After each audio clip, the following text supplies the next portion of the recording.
Hey friends, let's have a reading lesson all about point of view. So we need to be able to identify who is telling the story. So when we read a book or listen to a book, we need to know who is telling the story. So to do that, we talk about point of view. So this little turtle right here, he's asking us who is telling the story.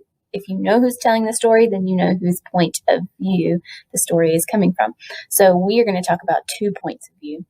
First person is when a character in the story is telling the story. So you'll hear pronouns like I, me, we, us, my, those kind of things. And that's telling you that the character in the story is telling you the story. That's first person, when a character tells the story. And then we have third person. Third person is when a narrator tells the story. A narrator is someone that's outside of the story, kind of outside looking in, telling you what's going on. So you'll hear words like they, them, he, she, and words like that. So first person is when a character inside the story is telling the story.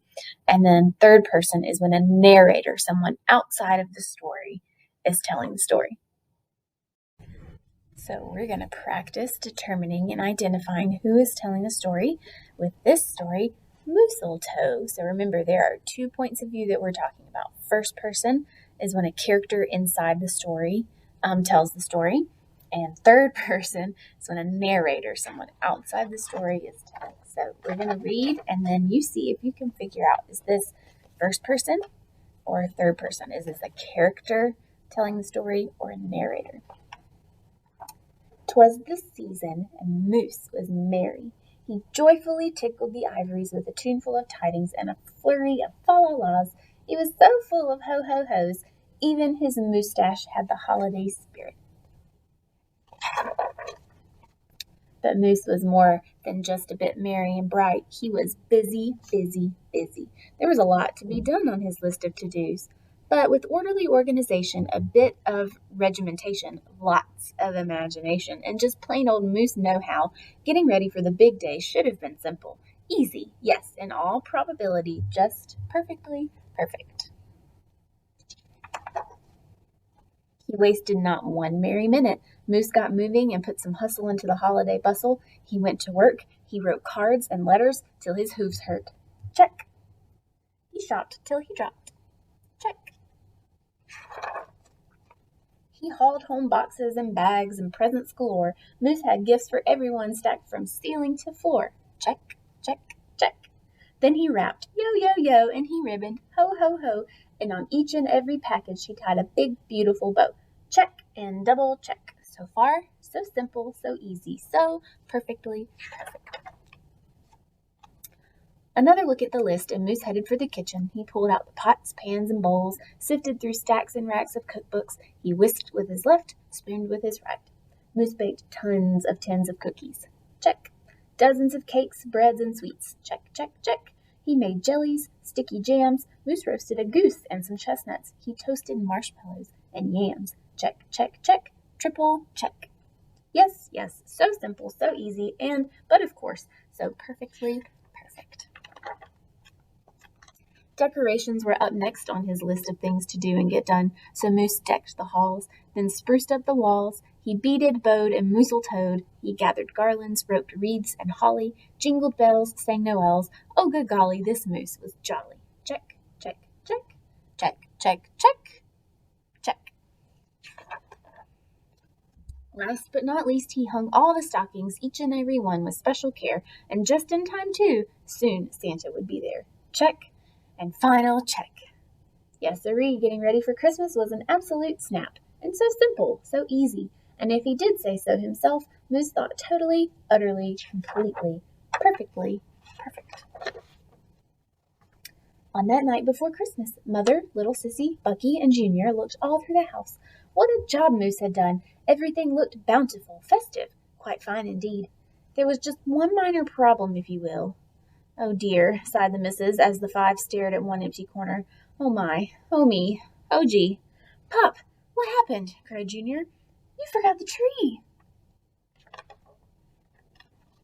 Oops. Where would they hang the tinsel, string the popcorn, light the lights? Where would Santa leave his gifts for the kiddies on Christmas Eve night? So Moose pulled on his galoshes and put on his hat.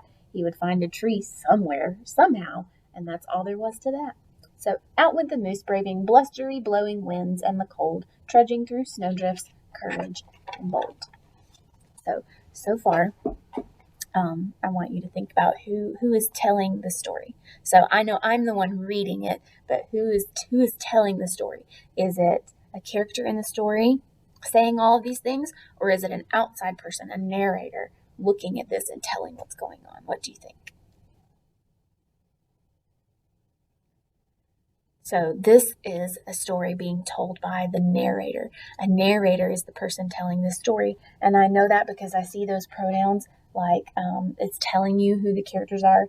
He went down every boulevard. He looked down. And it's like a person outside of the story is looking on at what's going on and telling you what's happened. So this book is being told by the narrator. This is third person. And there's some dialogue in here, dialogue or characters that are speaking. So there are some times when the characters are saying things, but the narrator's still the one telling you who's saying what.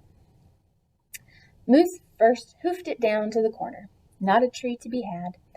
Then he slid around the block. Uh-oh, things were looking bad.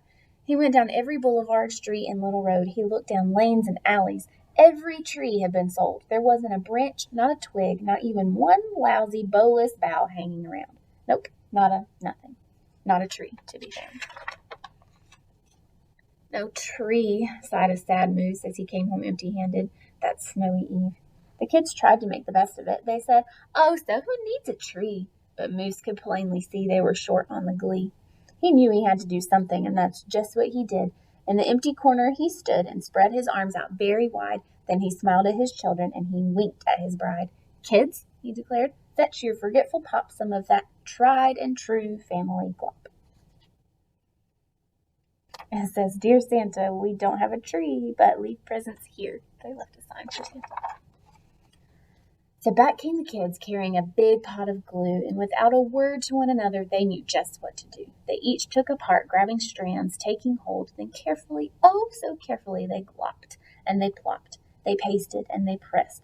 They curled and twirled every which way a follicle could fathom, until Moose's magnificent moustache was indeed even more of a marvel to see. Moose was just a few needles shy of being an evergreen tree. They strung Moose with lights from his head to his toes and draped him with tinsel, beginning right with his nose. They hung balls that were shiny and bells that twinkled, candy canes, berries, and plums sugar sprinkled. Then they all stood back. Junior plugged in his pop. Ooh, ah.